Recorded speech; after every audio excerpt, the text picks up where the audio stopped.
Petrol diesel के दामों में लगातार वृद्धि हो रही है। यहाँ तक कि घरेलू गैस के दाम भी लगातार आसमान छू रहे हैं। इसी के विरोध में पूरे देश भर में ट्रेड यूनियन C2 की ओर से प्रदर्शन किया जा रहा है तथा इसी क्रम में रानीगंज के नेशनल हाईवे 60 पर स्थित NSB रोड के शांति पेट्रोल पंप के समीप C2 की ओर से विरोध प्रदर्शन किया गया। पेट्रोल डीजल के दामों में लगातार वृद्धि हो रही है। यहाँ तक कि घरेलू गैस के दाम भी आसमान छू रहे हैं। इतना ही नहीं, खाद्य सामग्री के दाम भी गरीबों की आय से अधिक बढ़ रहे हैं। नतीजा गरीब के अलावा मध्यम वर्गीय परिवार भी अब अपनी घर गृहस्थी चलाने के लिए सोच में पड़े हुए हैं। इसी महंगाई के विरोध में पूरे देश भर में ट्रेड यूनियन C2 की ओर से विरोध प्रदर्शन किया जा रहा है तथा इसी क्रम में रानीगंज के नेशनल हाईवे 60 पर स्थित NSB रोड के शांति पेट्रोल पंप के सामने C2 की ओर से विरोध जताया गया। प्रदर्शन के दौरान C2 की ओर से कहा गया कि जिस तरह से पेट्रोल डीजल के दाम में वृद्धि हो रही है उसे ध्यान में रखकर सरकार को इसे GST के दायरे से हटाना चाहिए ताकि लोगों के ऊपर महंगाई का बोझ कुछ कम हो। इसके साथ ही मांग रखी गई कि जो परिवार इनकम टैक्स के दायरे से बाहर आता है उन्हें 6 महीने तक 7,500 रुपए हर महीने के दिए जाए। इसके अलावा देश में जो भी काला बाजारी चल रही है उसे रोकने की भी मांग C2 की ओर से की गई। इस प्रदर्शन का नेतृत्व रानीगंज के पूर्व विधायक रुनु दत्ता ने किया। साथ ही इस मौके पर हेमंत प्रभाकर, सुप्रियो राय, कल्लोल घोष, दिवेंदु मुखर्जी, देवाशीष बैनर्जी, कृष्णा दास, शाश्वती मित्रा, पुराण माझी मुख्य रूप से उपस्थित रहे। पेट्रोल ডিজেলের মূল্য বৃদ্ধির বিরুদ্ধে সিআইটিউর আন্দোলন চলবে। পেট্রোল ডিজেলের মূল্য বৃদ্ধির বিরুদ্ধে সমস্ত মানুষ এক হও। পেট্রোল ডিজেল রান্নার গ্যাসের মূল্য বৃদ্ধি হওয়া সত্ত্বেও দিদি মোদি নীরব কেন? জবাব দাও। একাশো মূল্য বৃদ্ধির বিরুদ্ধে সিআইটিউর আন্দোলন চলবে। পেট্রোল ডিজেলের মূল্য বৃদ্ধির বিরুদ্ধে সিআইটিউর আন্দোলন চলছে। যেমন কোন প্রতিবাদ করছে না তারই সঙ্গে তারা সরকারে আসীন থেকে এই মূল্য বৃদ্ধিকে রোধ করার কোনো কার্যকরী ব্যবস্থা করছে না।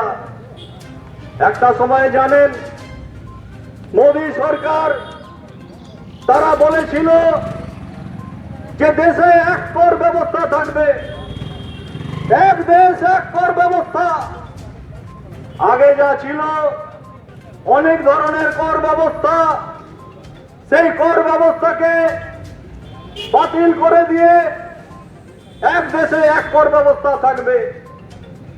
আপনারা জানেন যে পেট্রোল ডিজেলের উপরে কোনো GST নেই, সব জিনিসের উপরে GST আছে।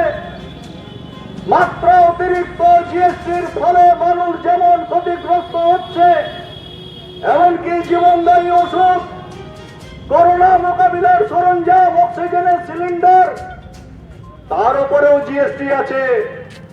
কিন্তু পেট্রোল ডিজেলের উপরে GST নেই।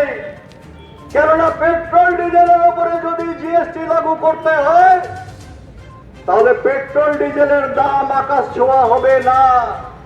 আর পেট্রোল ডিজেল থেকে যে আয় সরকার করছে সে আয় হচ্ছে কমে যাবে। তাই কেন্দ্রীয় সরকার GSTর আওতায় পেট্রোল ডিজেলকে আনছে না আর রাজ্য সরকারও তার করকে প্রত্যাহার করছে না।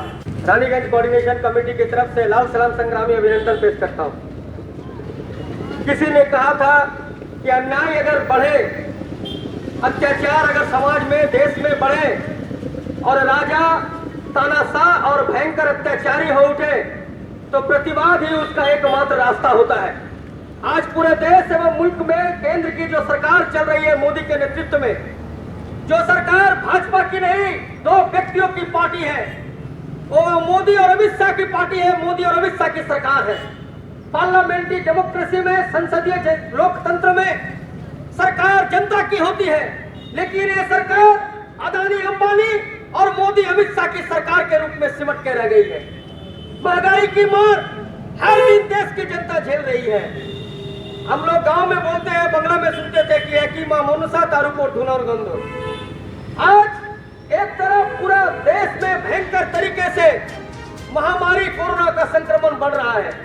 अब वैज्ञानिक पद्धति से कोरोना संक्रमण को मजाक के तौर में देश की सरकार सरकार ली, वैक्सीन नहीं मिल रहा है। हम सीआईटी के लोग लगातार आंदोलन कर रहे हैं कि वैक्सीन सभी के गांव के लोगों को, गरीब गुरबा मजदूर, रिक्शा चलाने वाला, ठेला चलाने वाला मजदूर जो इस संक्रमण का शिकार ज्यादा हो सकते थे, उनको वैक्सीन देना होगा। चुनाव था तो घोषणाएं हो गई ममता।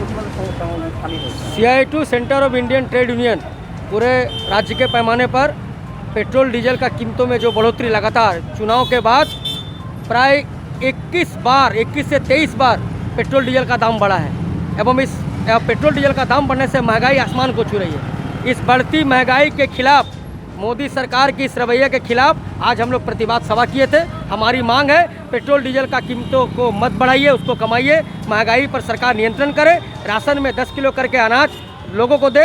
जिस तरह से कोरोना महामारी बढ़ रहा है, लोगों को बैंक अकाउंट में 7,500 रुपया देना होगा और वैक्सीन में घोटाला हो रहा है। सरकार चुनाव के पहले वादा किया था, बंगाल की सरकार भी और दिल्ली की सरकार, कि 1 जून से सभी को वैक्सीन मिलेगा। अभी तक गाँव के गरीब मजदूर, किसान जो दिन मजदूरी करते हैं वो वैक्सीन की लाइन से दूर हैं। वैक्सीन में लाइन में कौन है? जो सरकार के करीब है, जो नेताओं के करीब है। इसलिए मांग करते हैं कि वैक्सीन सभी को देना होगा। इन तमाम चीज़ों को लेके आज हम लोग सीआईटी में प्रतिवाद किए हैं। आगामी दिन में प्रतिवाद और भी बढ़ाएंगे और सरकार को उनके जनता के हित में काम करने के लिए बाध्य करेंगे।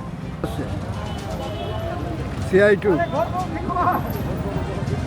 যেখানে যেখানে পেট্রোল পাম্প আছে এবং যেখানে পেট্রোল পাম্প নেই সেখানে জনপ্রিয় জায়গায় জনগণ যেখানে দাঁড়ায় সেখানেই সে বিক্ষোভ জানাতে বলা হয়েছে। অস্বাভাবিকভাবে পেট্রোল ডিজেলের দাম বাড়ছে, সরকারের কোনো নিয়ন্ত্রণ নেই। মোদি সরকার হচ্ছে পেট্রোল ডিজেলকে নিয়ন্ত্রণে রাখছে না, জিএসটির আওতার বাইরে রেখেছে। ফলে দেখা যাচ্ছে মানুষের হচ্ছে অসম্ভব অসুবিধে বাড়ছে। যেভাবে লাফিয়ে লাফিয়ে প্রায় 100 টাকা পেট্রোল ডিজেলের দাম হয়েছে, ফলে পরিবহন খরচা বাড়ছে, জিনিসপত্রের দাম বাড়ছে। লকডাউনের ফলে মানুষ বিপর্যস্ত, তাদের ইনকাম কমেছে, বিপদ বেড়েছে, কিন্তু সরকারের কোনো হুঁশ নেই। বরঞ্চ আমরা দেখছি এই শেষের পর ট্যাক্স রাখার ফলে সরকারের দুটো সরকার, পশ্চিমবাংলা সরকার এবং হচ্ছে যে রাজ্য সরকার, দিল্লির সরকার, দুটো সরকারের ইনকাম বাড়ছে, কোনো রকম রিলিফ মানুষকে দিচ্ছে না। এই জন্য আমরা মানুষেরকে যাচ্ছি, মানুষকে বোঝাবার চেষ্টা করছি যে যতবার পেট্রোল ডিজেলের দাম বাড়ে ততবার দুটো সরকার, রাজ্য এবং কেন্দ্র সরকারের ইনকাম বাড়ছে। ফলে তারা নিজের ইনকামটা বাড়িয়ে যাচ্ছে, মানুষের প্রতি কোনো দায়বদ্ধতা নিচ্ছে না। এই যে নির্বাচন হয়ে গেল, এত অসংখ্য সিট হচ্ছে যে তৃণমূল পেল, কিন্তু তারপর তার সরকার কখনো প্রতিবাদ করছে না কেন্দ্রীয় সরকারের কাছ থেকে, বা তার যে শেষে প্রত্যেক দিন হচ্ছে তার ইনকাম বাড়ছে, সেগুলো ছাড়ার চেষ্টা করছে। আমরা পেট্রোল ডিজেলের উপর জিএসটি লাগু হতো তো দাম কমে যেত, 40-50 টাকার ভেতরে আমরা পেট্রোল ডিজেল। रानीगंज से सम्राट दास की रिपोर्ट, पीवी न्यूज।